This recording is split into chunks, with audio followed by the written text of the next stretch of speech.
हाँ जी, तो बम बनाने के लिए क्या चाहिए? 2 नट, मतलब 1 नट चाहिए, 2 बोल्ट चाहिए और एक माचिस। तो माचिस की हमें तीली लेनी है और तीली के जो आगे ये मसाला सा, इसको ऐसे तोड़ लेना है प्लास से और एक जगह इकट्ठा करना है।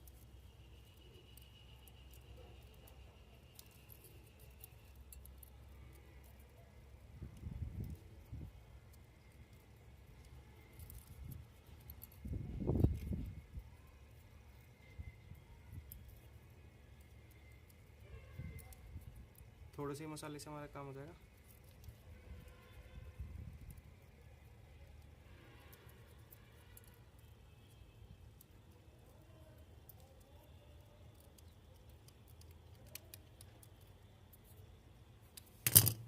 अब ऐसे नट लगाना है इस पे, बोल्ट पे,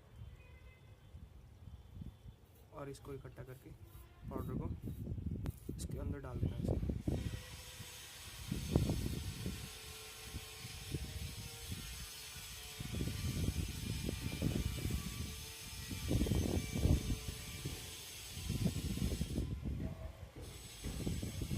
अब इसके ऊपर इसको टाइट कर देना।